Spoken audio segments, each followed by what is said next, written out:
Hello, it's Erica, and let's just say it's been longer than the YouTube standard of time for posting videos. And I'll be honest, posting once a month or skipping two has been quite a trend of mine, but this time I actually thought I was going to quit for good. In today's video, I'm going to take a moment to chat about my thoughts on YouTube, my channel, and ultimately The Sims 4. So maybe some of you can relate or have experienced a similar form of burnout with gaming or other interests. Whichever it may be, I hope this video helps you overcome it.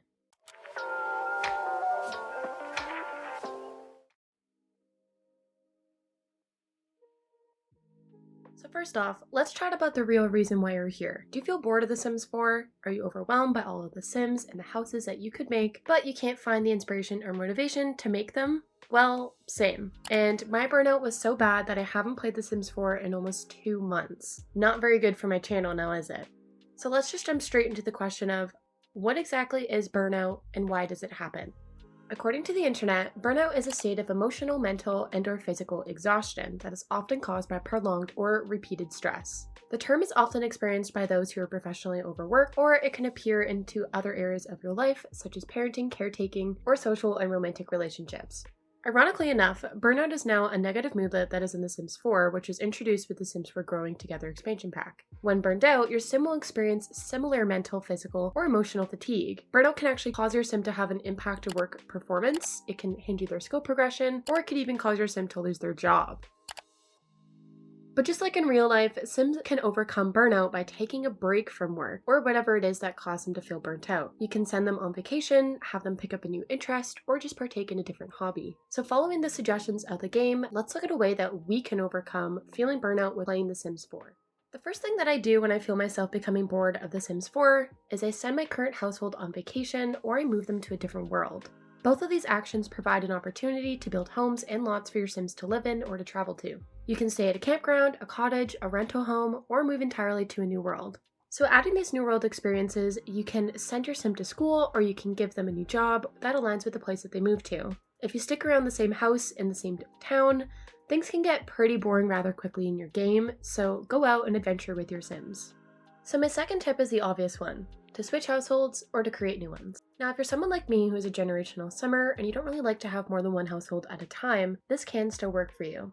So I'm the type of person to start with one sim and take my time with their life progression. I have actually created another video on this if you're interested on how I play The Sims 4. The problem with playing this way is that I tend to become bored of playing with the Sims, but I don't really like to rush their progression. So instead, if the first tip doesn't work by sending them on vacation, moving worlds, or professions, I work with their relationships. For instance, creating Sims that live in your world can add to your storyline and give you more ideas to play with. You can create their home, give them jobs, and a background that would be similar to how it would be if you created an entirely new household in a new save file. But this way, you don't actually have to worry about missing time in your current save file, and you can still get the nuanced experience. In line with this, you could split up households where the children spend time with each parent, moving them back and forth between the two different households. You could also have the Sims visit grandparents or stay with friends or relatives for various lengths of time by moving them across.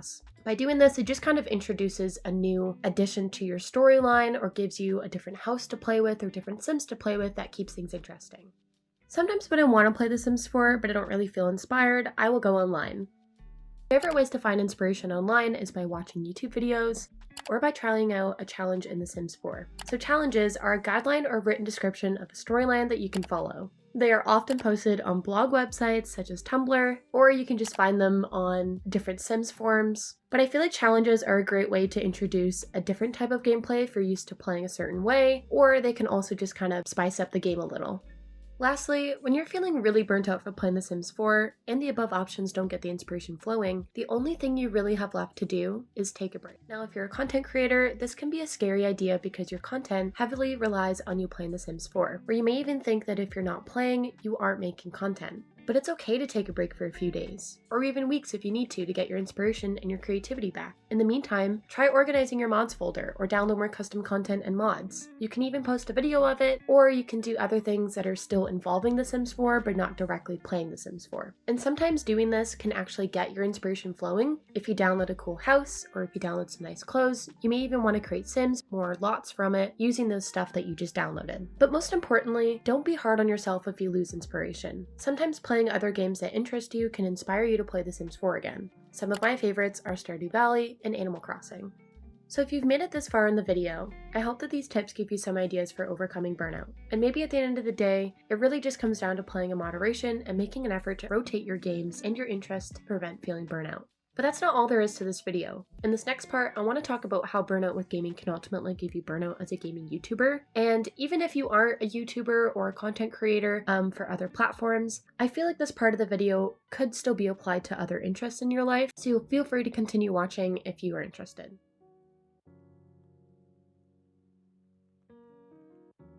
Now, let's talk about YouTube burnout.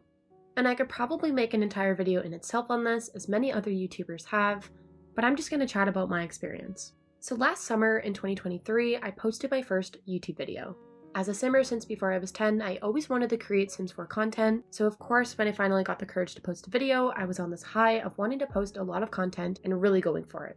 However, my passion slowly dwindled as I realized I could only really push out a video per month while I was working my 9-to-5 job. I had felt as though I had let myself down as I was nowhere near my expectations. Then of course, family matters and life gets in the way, and then 1 video per month became 1 every 2 months, and then 3, which is pretty much where we're at now. So long story short, I burnt myself out before I ever got the chance to become a frequent content poster. In fact, I was so burnt out that I haven't played The Sims 4 since the start of the year. And I honestly think it's because I became overwhelmed with too many things that I wanted to do in the game and that I wanted to do on my channel, and I just did not have enough motivation to do them. I was insecure about my mic problems, which I hope I don't have anymore because I just bought a new mic, and I struggle with perfectionism when editing my videos. So both of these together would put a lot of pressure on the videos that I would create and how I felt uploading my content to the internet. I also put way too much pressure on myself with filming content weekly, even though it wasn't really realistic with my schedule. So making content became more of like a chore rather than something that I actually enjoyed doing. Ultimately, I was so unmotivated that I thought I was going to stop making videos for good. But obviously that's not the case, as I decided to create and post this one, and I would like to get back into posting videos again. However, I'm going to create videos at my own pace instead of trying to keep up with everyone else, so I hope that you can bear with me. And I think something that I realized is that it's important to remember that posting content online shouldn't make you feel like you're a failure if you can't post frequently as someone else. If you can only post once a month, no problem. Maybe twice a year, honestly go for it, because it shouldn't matter how often you post as long as it works for you. Now let me just note that I'm not saying that posting every week is content of less quality, or that you should be less proud of it. I'm simply just saying that for someone like me who places pressure on themselves to be that weekly poster, it just isn't realistic, and we need to be less hard on ourselves to meet that deadline.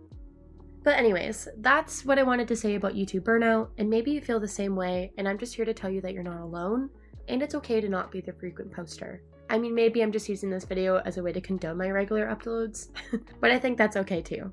And if you listened to this point, thanks again for hearing me out. I hope that you can understand the struggles of a YouTuber, and thanks for staying subscribed while I figure things out, because you guys are truly the motivation to keep me going. I'll try my best not to let you down. As always, thank you for watching. Bye for now.